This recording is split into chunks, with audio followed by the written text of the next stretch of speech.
ಪ್ರಶ್ನೆ ಪತ್ರಿಕೆ ಸೋರಿಕೆ ವಿರುದ್ಧ ಕಠಿಣ ಕ್ರಮ ಇಂದಿನ ಸಂಪುಟ ಸಭೆಯಲ್ಲಿ ಘೋಷಣೆ. ಪ್ರಧಾನಿ ಮೋದಿ ಹೇಳಿಕೆ.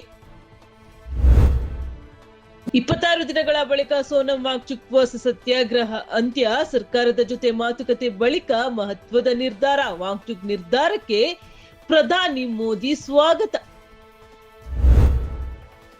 ಶಬರಿಮಲೆ ಚಿನ್ನ ಕಳವು ಪ್ರಕರಣಕ್ಕೆ ಬಿಗ್ ಟ್ವಿಸ್ಟ್. ಟಿಡಿಬಿ ಮಾಜಿ ಅಧ್ಯಕ್ಷ ಪಿಎಸ್ ಪ್ರಶಾಂತ್ ಎಸ್ಐಟಿ ವಶಕ್ಕೆ. ಮಾಜಿ ಅಧಿಕಾರಿಗಳಿಗೂ ತಟ್ಟಿದ ವಿಚಾರಣೆಯ ಬಿಸಿ.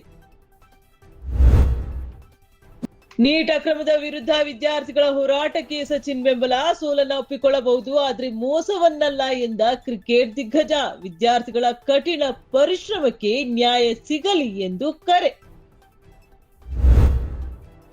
ನಂದಿನಿ ಗ್ರಾಹಕರಿಗೆ ಬೆಲೆ ಏರಿಕೆ ಶಾಕ್. ಬೆಣ್ಣೆ ತುಪ್ಪದ ದರ ಹೆಚ್ಚಳ. ಇಂದಿನಿಂದಲೇ ಹೊಸ ಬೆಲೆ ಜಾರಿ. ಹೋಟೆಲ್ ಬೇಕರಿ ಉದ್ಯಮಕ್ಕೂ ದರ ಏರಿಕೆಯ ಬಿಸಿ. ಕೆಪಿಎಸ್ಸಿ ಪಶು ವೈದ್ಯಾಧಿಕಾರಿ ನೇಮಕಾತಿಯಲ್ಲಿ ಬೃಹತ್ ಅಕ್ರಮ ಆರೋಪ. ಹುದ್ದೆಗೆ 80 ಲಕ್ಷ ರೂಪಾಯಿ ಡೀಲ್. ಆಡಿಯೋ ವೈರಲ್ನಿಂದ ಭಾರಿ ಸಂಚಲನ. ಪ್ರಶ್ನೆ ಪತ್ರಿಕೆ ಸೋರಿಕೆ, ಅಧಿಕಾರಿಗಳ ಶಾಮೀಲಾತಿ ಆರೋಪಕ್ಕೆ ತನಿಖೆಗೆ ಆಗ್ರಹ.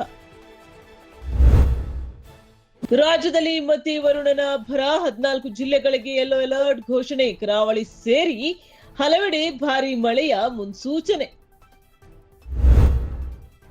ಅಮೆರಿಕಾದಲ್ಲಿ ತಂದೆಯನ್ನೇ ಬೇಸ್ಬಾಲ್ ಬ್ಯಾಟ್ನಿಂದ ಹೊಡೆದು ಕೊಂದ ಪುತ್ರ. ಹಲ್ಲೆ ನಿಲ್ಲಿಸುವಂತೆ ಪೊಲೀಸರ ಎಚ್ಚರಿಕೆಗೂ ಕ್ಯಾರೆ ಎನ್ನದ ಆರೋಪಿ. ಕೊನೆಗೆ ಪೊಲೀಸರ ಗುಂಡಿಗೆ 38 ವರ್ಷದ ಪುತ್ರ ಬಲಿ.